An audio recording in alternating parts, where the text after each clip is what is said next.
High all government job aspirants, welcome to my YouTube channel Gen studies for government jobs. তো তোমাদের অনেকজনই বনসহায়কের form fill up নিয়ে অনেক রকম প্রশ্ন করছিলে। তার মধ্যে সবথেকে যে প্রশ্নটা সবথেকে বেশি আসছিল সেটা হচ্ছে এই পরীক্ষাটার লাস্ট ডেট কবে, কোন ডেটের ফর্ম ফিল আপের লাস্ট ডেট। যেহেতু একটু অফলাইন তোমাদের ফর্মটা ফিল আপ করতে হচ্ছে, তো সমস্ত ডিটেলস আমি তোমাদের বলে দিচ্ছি। কোন ডেটে তোমাদের ফর্ম ফিল আপ হবে, কী কী ডকুমেন্টস জমা দিতে হচ্ছে। তোমাদের ডকুমেন্টসের জন্য তোমরা অনেকজন কমেন্ট করছিলে, তো সেটা একটু দেখে নাও। সবার প্রথম তোমরা ফর্ম ফিল আপের সময় একটা যেটা বুঝতে ভুল করছিলে যে কোন ডেটে ফর্মটা, তোমাদের ওখানে একটা ডেট লেখার জায়গা থাকবে দেখবে ফর্মটাতে, সেইখানে যে ডেটটা দেবে সেটা হচ্ছে 30/7/2020। এবং আরেকটা জিনিস মনে রাখবে, এই 22/7/2020 তোমাদের এই পোস্ট বন সহায়ক এই পোস্টটা ক্রিয়েট করা হয়েছিল। ওকে, ওখানে যে ডেটটা দিতে হবে 30/7 থেকে তোমাদের ফর্ম ফিল আপ শুরু হয়েছে, তো 30/7 এটা সবার ডাউট ক্লিয়ার হলো। এবং তোমাদের দেখো এটার জন্য কোনো রকম ফিস পেমেন্ট করতে হবে না, কোনো ফিস পেমেন্ট করতে হবে না। সবার জেনারেল এসসি এসটি ওবিসি সবার জন্য ফ্রি, কোনো পেমেন্ট করতে হচ্ছে না। এবং এটার জন্য তোমাদের অনেকজন আরেকজন কমেন্ট করছিলে যে তোমার হাওড়াতে বাড়ি, তুমি কি বাঁকুড়াতে ফর্ম ফিল আপ করতে পারবে না, কারণ ইন্টারভিউ তোমার নিজের ডিস্ট্রিক্টে ডাকা হবে। ওকে, তোমার সেখানেই তোমার জব পোস্টিং হওয়ার চান্স সব থেকে বেশি। সেই জন্য তুমি হাওড়া বা নদিয়ার হয়ে ঝাড়গ্রাম বা বাঁকুড়াতে ফর্ম ফিল আপ করবে, এটা হবে না।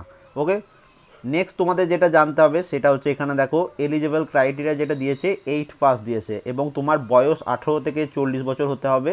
মানে 1/1/1980 থেকে 31/12/2001 মধ্যে তোমার ডেট অফ বার্থ হতে হবে। আর একটা জিনিস দেখো, যারা এসসি এসটি আছো তোমাদের এজ লিমিটের জন্য 5 বছরের ছাড় দিয়েছে। 5 বছর মানে যেটা, যদি তুমি এসসি এসটি হও এবং তোমার বয়স 35 বছরের নিচে হয় তাহলে তুমি এটার জন্য অ্যাপ্লাই করতে পারবে।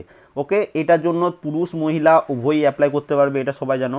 এবার চলে আসি তোমাদের ডকুমেন্টস দিয়ে যে ভুলটা হচ্ছে, কি কি ডকুমেন্টস, যে ডকুমেন্টস চেয়েছে সেটাই তোমাকে দিতে হবে। দেখো তোমার রেসিডেন্ট মানে যে তোমার বাসস্থান, তোমার বাড়ি কোথায় সেটা জানার জন্য তোমাকে একটা প্রুফ দিতে হবে।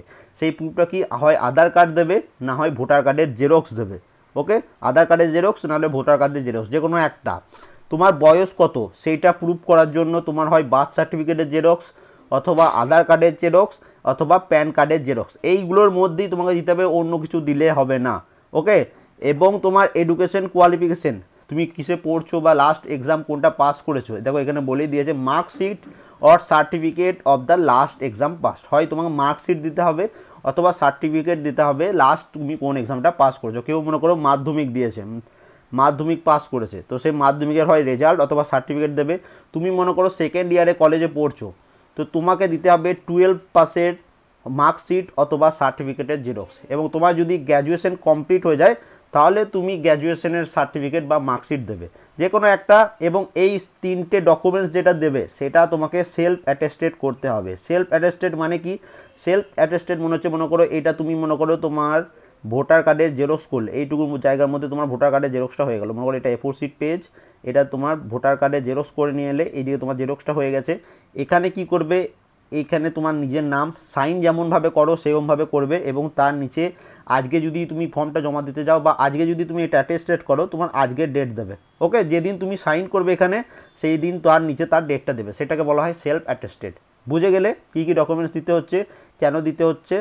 এরপর দেখো তোমাদের যেটা বুঝতে হবে এলিজিবল ক্রাইটেরিয়া, প্রত্যেককে তোমাকে যারা যারা ফর্ম ফিল আপ করবে সঠিকভাবে তাদেরকে ইন্টারভিউতে ডাকা হবে, এবং ইন্টারভিউতে ডাকার পর তোমাদের ওখানে 3জন বোর্ড মেম্বার থাকবে। ওকে, প্রত্যেকে 100 মার্কস করে থাকবে প্রত্যেকের হাতে। ওকে, প্রত্যেকে তোমার কাছে যারা যারা ইন্টারভিউ নেবে প্রত্যেকের কাছে নিয়মে তোমার টোটাল 300-র উপর তোমার কত পারছো, কেউ মনে করো 300-র উপর 150 পেলো।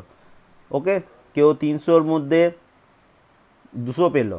এইরকমভাবে তোমাদের মেরিট লিস্ট তৈরি হবে, যে 200 পাবে সে আগে চান্স পাবে, আগে যার চাকরি হওয়ার চান্স আছে, যে 150 পাবে তারপরে চাকরি হওয়ার চান্স আছে। এবার দেখে নাও তোমাদের ফর্ম ফিল আপের লাস্ট ডেট।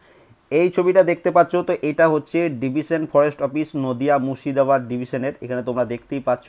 তো সেখানে বনসহায়কের অ্যাপ্লিকেশন জমা দেওয়ার লাস্ট ডেট দিয়েছে 11ই আগস্ট। ওকে, এখানে ফর্ম ফিল আপ জমা শুরু হয়েছিল 31শে জুলাই থেকে, এবং ফর্ম ফিল আপের লাস্ট ডেট হচ্ছে 31শে আগস্ট। তো প্রায় সব ডিস্ট্রিক্টে এটা হওয়ার কথা, কিছু কিছু ডিস্ট্রিক্টে সেখানে আবার 10th আগস্ট করে দিয়েছে।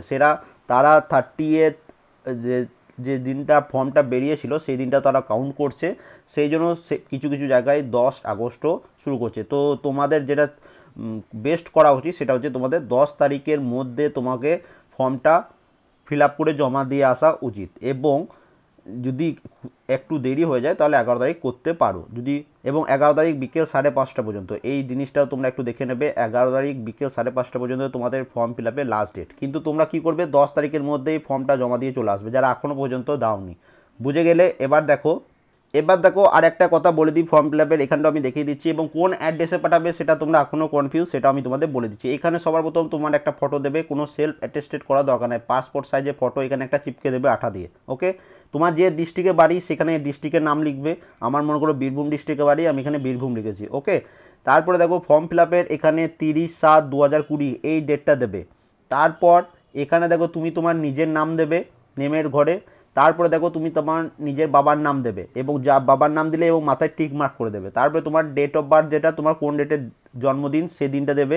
তারপরে তোমার কোন কাস্ট, তুমি SC ST OBC জেনারেল যে কাস্ট হও সেটা লিখবে, এবং এখানে যেটা হবে সেটা মাথায় টিক মার্ক দিয়ে দেবে। তারপরে তোমার এডুকেশন কোয়ালিফিকেশন, তুমি যদি গ্র্যাজুয়েশন পাস হও গ্র্যাজুয়েশন পাস, 12 পাস হলে 12 পাস, মাধ্যমিক পাস হলে মাধ্যমিক পাস, এবং 8 পাস হলে 8 পাস, যেন সার্টিফিকেট থাকে তোমার কাছে। ওকে, এবং যারা ফার্স্ট ইয়ার সেকেন্ড ইয়ার পড়ছো তোমরা 12 পাস লাস্ট এক্সাম পাস এটা দিয়ে রাখবে। ওকে, এটা মনে থাকে যেন।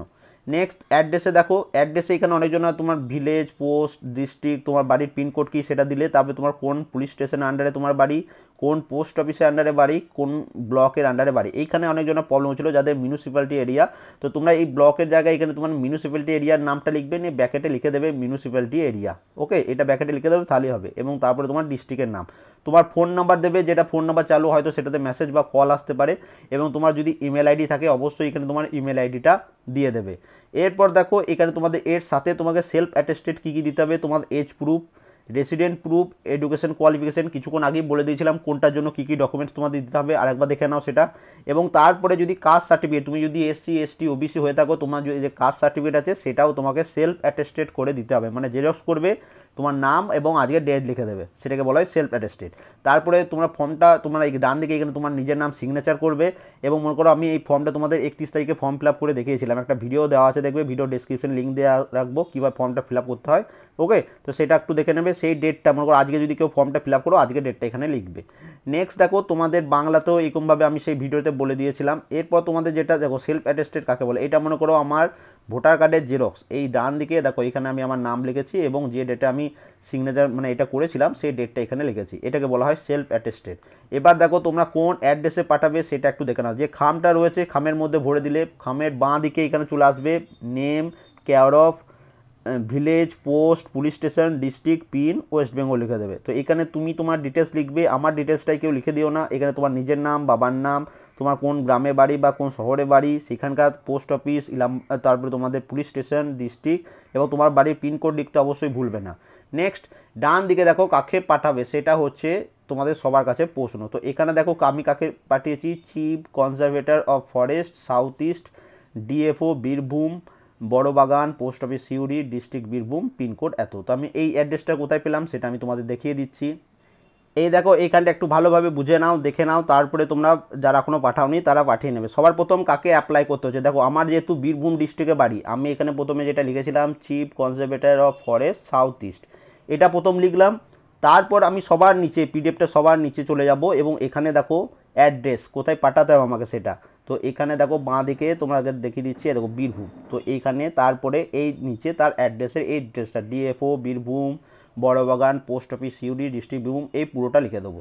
ওকে, নিয়ে আমি নিজেকে জমা দিয়ে আসবো, অথবা পোস্ট অফিসের মাধ্যমে যদি পাঠাতে চাও প্রথমে পোস্ট মাস্টারের সাথে কথা বলবে, সে যদি বলে যে ডাক টিকিট লাগবে তো সেই করে দেবে সেটা, অথবা যদি না লাগে সেই জমা নিয়ে নেবে। তো তোমরা পোস্ট অফিসে যে থাকে তার সাথে একটু কথা বলে নেবে পাঠানোর আগে। ওকে, এবার মনে করো কারোর, আমি অন্য একটা বলে দিচ্ছি, দেখো তোমাদের মধ্যে অনেকজনই প্রশ্ন করেছিলে, কারো মনে করো এখানে দেখো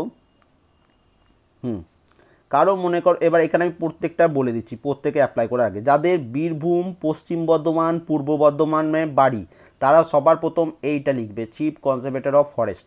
যাদের হুগলি, হাওড়া, কলকাতায় বাড়ি তারা সবার প্রথম এটা লিখবে।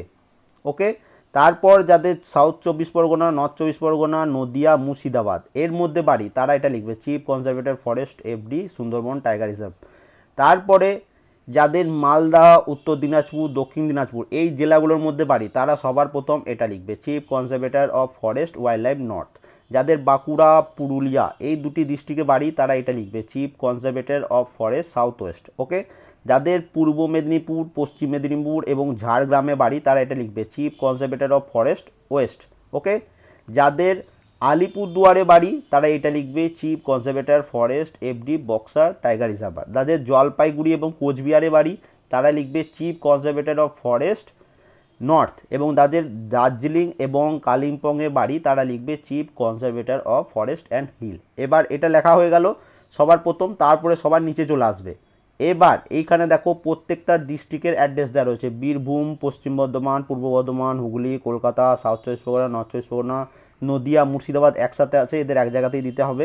এবং দেখো উত্তর দক্ষিণ দিনাজপুরও একসাথেই দিতে হবে। এইবার পুরো প্রত্যেকটা জেলার এখানে অ্যাড্রেস দেওয়া রয়েছে, এই অ্যাড্রেসগুলো তোমরা তারপরে লিখে দেবে। কেমনভাবে লিখবে আরেকবার বলে দিই, এই যে এইরকমভাবে সেম তোমার যে খামটা রয়েছে খামের উল্টো পিঠে লিখে দেবে application for the post of বন সহায়ক, বাঁদিকে ফর্ম লিখবে, ফর্মে বাঁদিকে ফর্ম লিখবে মানে কোথা থেকে পাঠাচ্ছ। ওকে, এখানে তোমার ডিটেলস সমস্ত লিখে দেবে, এখানে name, C O, village, post, police station, district pin, West Bengal এরকম লিখবে। তারপর এখানে তোমার নিজের ডিটেলস দিয়ে দেবে। টু কাকে পাঠাচ্ছ সেটা হচ্ছে দেখো আমার বীরভূমে বাড়ি, বারবার বললাম chief conservator of forest south east, এটা ওখানে তোমাদের অ্যাপ্লাই ওখানে লেখা ছিল। তোমার যে ডিস্ট্রিক্ট তোমার যেটা লেখা থাকবে সেটা এখানে লিখবে। তারপরে সেই সবার নিচে যেটা আমরা চলে গেলাম অ্যাড্রেস যেটা দেওয়া ছিল DFO Birbhum, Barabagan, post office Suri, district Birbhum, pincode, এটা আমার বীরভূমে। তোমার যদি বর্ধমানে বাড়ি হয় তোমার বর্ধমানের যে ডিস্ট্রিক্টের যে অ্যাড্রেসটা দেওয়া রয়েছে সেটা করবে। তোমার যদি আদার্স বাঁকুড়াতে যে ডিস্ট্রিক্টে বাড়ি তোমার যে সবগুলোর ডিস্ট্রিক্টের অ্যাড্রেস দেওয়া হচ্ছে, দার্জিলিং, জলপাইগুড়ি যার যেখানে বাড়ি সেই অ্যাড্রেসটা তোমরা পাঠিয়ে দেবে এবং তাড়াতাড়ি নিজেকে জমা দিয়ে আসাই ভালো। ওকে, আর কোনো প্রবলেম থাকলে আমাকে কমেন্ট করো, আমি তোমাদের সবার রিপ্লাই দেবো। And thank you for watching.